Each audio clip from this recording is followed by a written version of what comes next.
Hey, well, good morning. Thanks for joining me, Duncan, for another Wake Up Well again today. And we are looking today at some verses 19, 20 and 21 in Numbers chapter 23. Now, it's an odd account where we find these verses. It's the story of Balak, who's the king of Moab, and Balaam, who is this diviner. He's kind of sort of a prophet, but he seeks wisdom and seeks to tap into spiritual powers. Now, we don't know a huge amount about him, but in this account we've got King Balak, king of the Moabites, and they're this group of people. They've seen the Israelites, who are God's chosen people, and they've seen that they're numerous. They've seen that they have power and blessing from God, that they're not like the other peoples around them. And they're terrified. They're scared that they're going to get wiped out by the Israelites because the favor of God is upon them. And so King Balak calls this guy Balaam, who is a diviner. And he says to him, "Come, I'll pay you, curse the Israelites so that we have power over them because I'm afraid of them." And Balaam, he comes and effectively, somehow, we don't know what goes on here, but he somehow has some sort of relationship with Yahweh, with the God of the Israelites. And so he seeks Yahweh, and Yahweh says, "Of course I'm not going to curse the Israelites. They're my chosen people. I've made a covenant with them to bless them.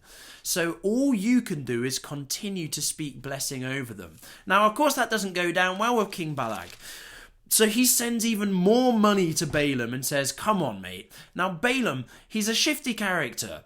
Like, he's clearly tapping into something of Yahweh, of the God of the Israelites. But at the same time, he's quite enticed by the money. So even though he says, "I can't curse them," he then takes the money and says, "Well, let's see what we can do."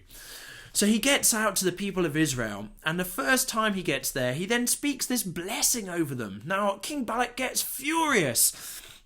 And so Balaam says, "Well, let's see what we can do again." And second time round, Balaam gets up, he seeks the Lord, and then this is what he says. He says, "Arise, Balak, listen, hear me, son of Zippor." And then this is verse 19 of chapter 23 of Numbers. "God is not human that he should not lie, not a human being that he should change his mind.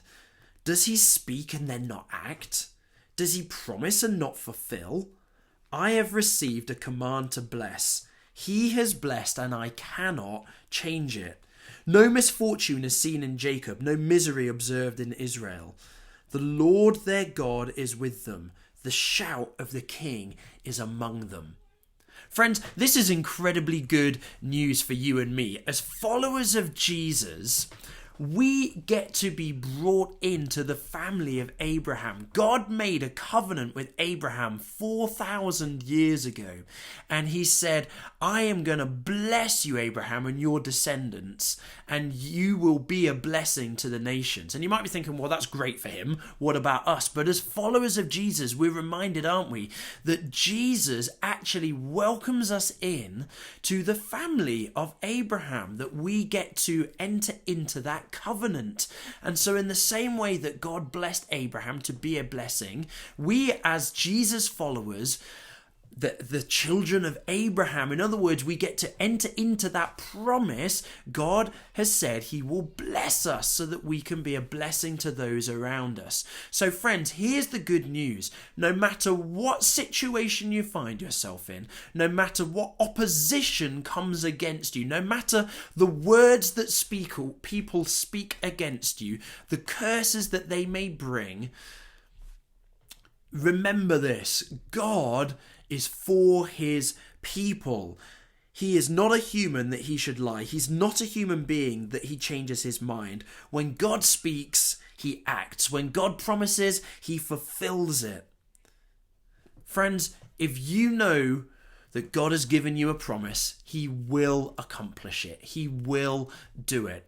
And whatever promises you have for him or not, know this, you have the promise that as a child of God, he speaks blessing over you and no one can change that. But also remember that the blessing is there that we might be a blessing to others. Friends, take courage. God is one who always acts when he speaks, and he always acts favorably towards his people. If you are in Christ today, he is for you.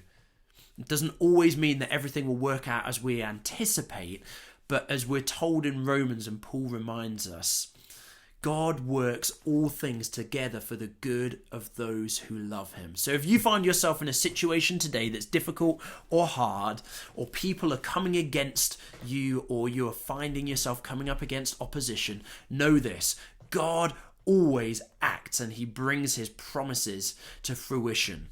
He has chosen to bless you, and he will, and nothing can change that. Know that you walk in the blessing of God today, friends.